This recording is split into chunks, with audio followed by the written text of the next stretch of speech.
with Francis and you're watching Teach Me SF. आज की class में हम बात करेंगे about the meaning of a bank. एक बैंक का क्या मतलब होता है, एक नॉन बैंकिंग फाइनेंशियल कंपनी का क्या मतलब होता है और एक बैंक और एक नॉन बैंकिंग फाइनेंशियल कंपनी में डिफरेंस क्या होता है. So first of all let's talk about a bank. आप सबके पास बैंक अकाउंट्स होंगे और आपका जो बैंक अकाउंट है वो मेजरली आप क्यों यूज़ करते हैं. आप तब अपने बैंक को यूज़ करते हैं जब अपने बैंक अकाउंट में आपको अपना एक्स्ट्रा पैसा डालना होता है. जो पैसा आपके पास पड़ा हुआ है बट आपके किसी काम का नहीं है, आप उसको बैंक में डाल के सेव कर देते हो और जब भी आपको पैसे की ज़रूरत पड़ती है तब आप वो पैसे को निकाल लेते हो. जब आपको ज़्यादा पैसे की ज़रूरत पड़ती है उन केसेस में भी बैंक आपको लेंडिंग कर देता है, शॉर्ट टर्म और लॉन्ग टर्म. शॉर्ट टर्म मतलब विद इन अ ईयर और लॉन्ग टर्म मतलब एक साल से ज़्यादा की लेंडिंग. सो बैंक मेजरली हमारे लिए दो फंक्शंस परफॉर्म करता है जिसको हम एसिड टेस्ट फंक्शंस भी कहते हैं और ये दो फंक्शंस होते हैं एक्सेप्टिंग डिपॉजिट्स एंड लेंडिंग. तो कोई भी इंस्टीट्यूशन जो हमारे लिए ये दो फंक्शंस परफॉर्म नहीं करता उसको हम बैंक नहीं कह सकते. फॉर एग्जाम्पल एक पोस्ट ऑफिस है. पोस्ट ऑफिस और बैंक में क्या डिफरेंस होता है. पोस्ट ऑफिस हमारे लिए डिपॉजिट्स तो एक्सेप्ट करता है मगर लेंडिंग का फंक्शन परफॉर्म नहीं करता.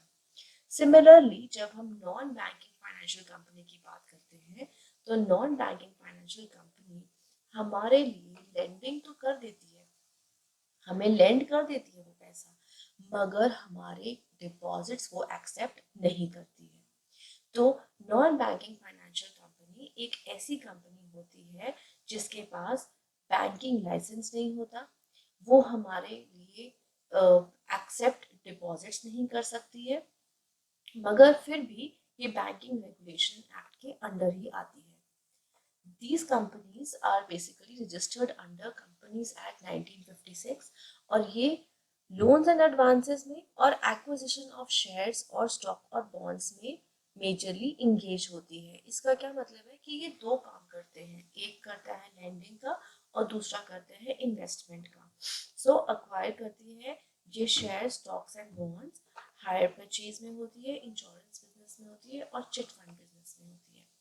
अब बैंकिंग और एनबीएफसी में काफी डिफरेंसेस होते हैं, मतलब चार मेजर डिफरेंसेस होते हैं. इनके फंक्शंस ऑलमोस्ट सिमिलर होते हैं मगर इनके जो मेजर चार डिफरेंसेस होते हैं वो होता है कि एनबीएफसी हमारे लिए डिपॉजिट्स एक्सेप्ट नहीं कर सकती.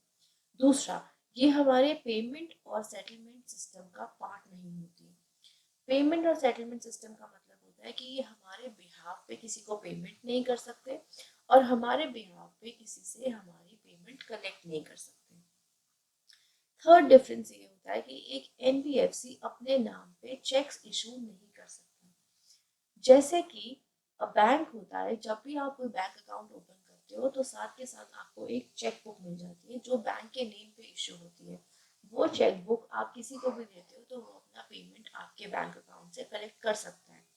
बट एनबीएफसी के केस में एनबीएफसी कोई भी चेक बुक आपको इशू नहीं करता.